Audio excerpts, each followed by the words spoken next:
feeling like the president, but I can't vote, boy. Picked him out from miles away, he in my scope, boy. How you speaking on my name and making no noise? Did your brother know C Murder? No, my brother and myself was No Limit fans, man. No Limit and Cash Money hard at that time. No Limit was running the national scene. Cash Money had the New Orleans streets. So he was a super fan of No Limit Records and everything that was associated with them. Okay, so it's safe to say y'all was fans of C Murder growing up. Yeah, like I said, of everything. To me and my cousin Glenn, I told you we had moved across the river. Mm-hmm. So I went to high school before I got kicked out at L.W. Higgins. So it was a guy there, Brock, who's related to Carlos from Beats by the Pound. Mm-hmm. And I'm pretty sure the commenters know this story. So Carlos tell Brock to bring us over there. So we go over there and try to audition for them at the time. Me and my cousin Glenn, we young, like 14, 15, but I guess we didn't make the cut.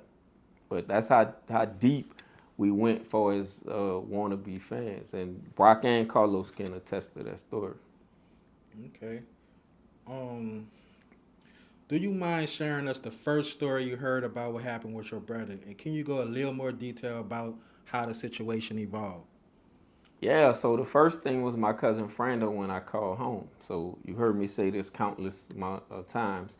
When my older brother called and gave word to the chaplain, and the chaplain get me up when I called home, it was my cousin, my female cousin, who answered the phone. Mm-hmm. And I asked her what happened, and she said, they say C Murder did. So I was like, how you know that's true? She was coming from another event, and she said she stopped at the store, and whoever the DJ was in there at the time, she said he didn't know that was our first cousin. So she was like, what's happening? Why all the chaos? And he said, oh, C Murder just killed a little dude in a club. And this all before any investigation and any other stuff. This is all the night of the stuff happening, and then when I got the word. Okay. The night, was your brother by himself or was he with any friends? The claim is he was by himself. I don't think he was by himself.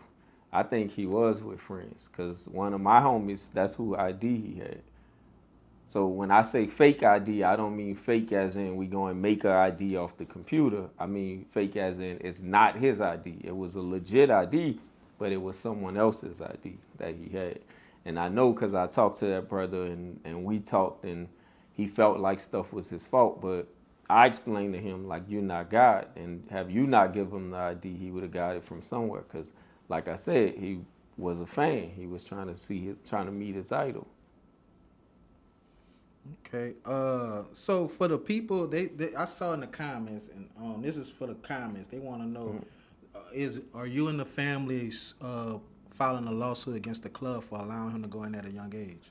I want to say that the Silver Suit was a part of the club and True Records, but again, that stuff was handled by my parents and all that. I know how businesses work, how LLCs work. So it actually protects the club owner. So I know nothing wouldn't have came of that. And then the last thing that I heard is dude moved to California and was supposedly trying to extort them, which is another BS story. You know, you hear all them Superman stories. So I'm like, whatever, man. The club owner when I say that.